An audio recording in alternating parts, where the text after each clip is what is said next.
I want to just kind of, change courses just a bit here. I want to talk about mindset and just, how because you grew up in a missionary home. Number Mhm. one, I want to know what that means. And number two, tell me how that, like has impacted your life and, your course of your life. Well, we like to say there was this term in my home when we grew up, Jesus Christ, beans and rice, like you don't have much, but you've got Jesus and you got a lot of love and that's all you need. So my dad was a missionary pastor.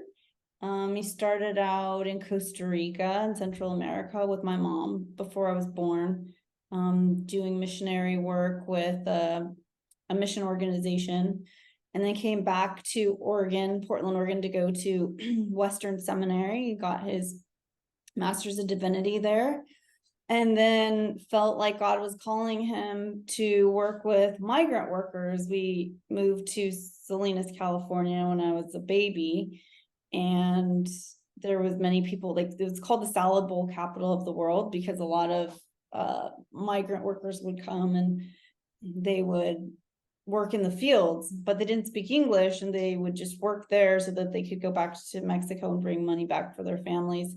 And so my dad had a ministry with them, and it was all in Spanish. I didn't know Spanish, but we had a little church, and we would go door to door knocking on people's doors, and we would go to different countries. My dad sent me to Guatemala and Costa Rica when I was 15 to go on a mission trip and shadow a surgeon there in an indigenous village for the summer. So I got some really awesome opportunities, and that's what really opened my heart up to this awareness that we're so lucky to be able to open up the tap and have water that we can drink. Because when I went to Guatemala, the village I was in, people were dying daily. They would have a village ceremony of a funeral for the person that died. And I remember asking, why are so many people dying? And they said, oh, the water's contaminated here. And I was shook. I was like, what do you mean? Like, I drank out of the tap as a kid and I didn't die.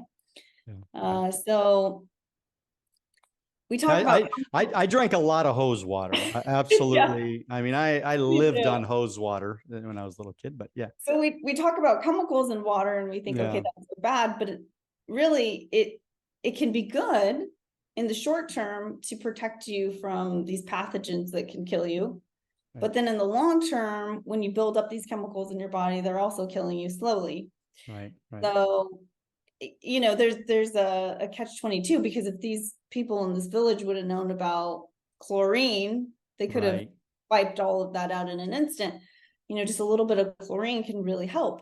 But in the long term, it's not good for us. So if we have a choice, like we do here in America, I can choose a beautiful artesian spring water, or I can take water that's from the tap, filter it, break it down, and then build it back up with a coherent set of minerals, vortex it to help structure and bring living frequencies back into it to mimic nature.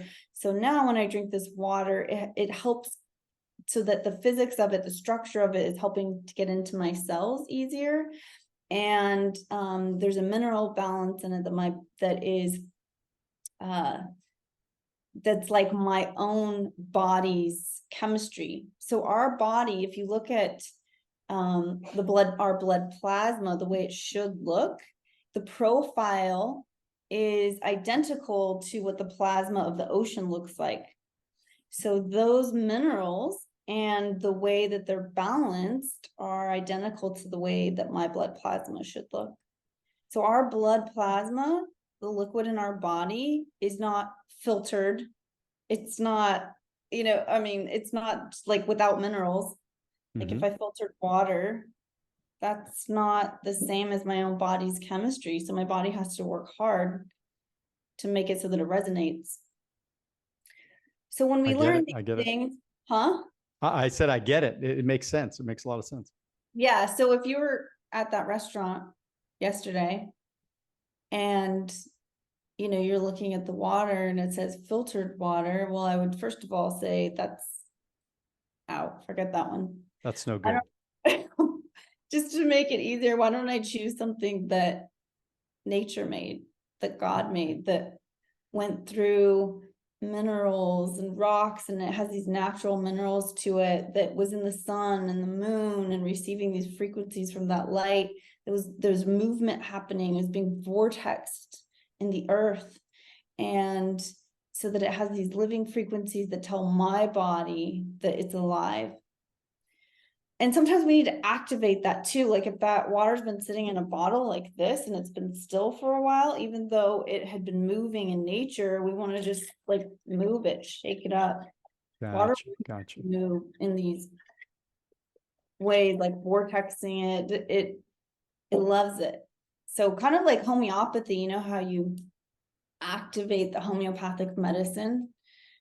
You know, you hit it on the edge of your hand and you activate it. Well, that's the same thing with water. You want to just like move it around. You could get a spoon and you could stir it. So you get a bottle of water that's from some beautiful natural source and stir it with a spoon. That helps. Well, you know what I keep thinking in my mind. I was thinking about this earlier too. It's amazing because I remember hearing a study about flowers, and if they played music to the flowers would grow better. You know, flowers that listen to classical music, because of the frequencies of the sound and everything, it actually helped the plants grow better. And versus a plant just sitting there all by itself, or maybe rock music or really, terrible negative music or whatever. And that plant didn't do so well. And so I feel like what you're saying, and maybe I'm completely off base, but I feel like what you're saying is water is living.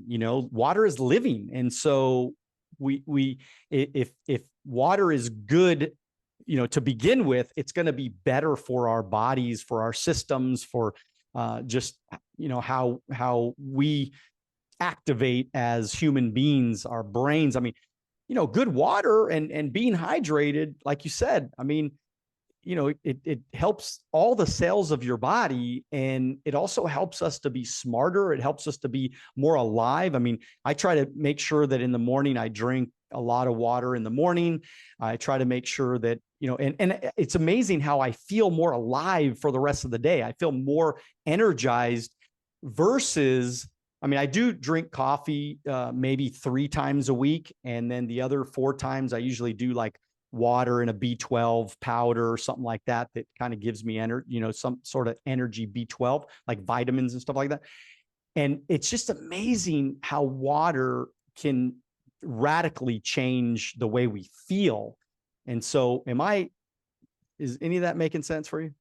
Oh, absolutely. You're right on. Yeah. Water is going to change the way we feel.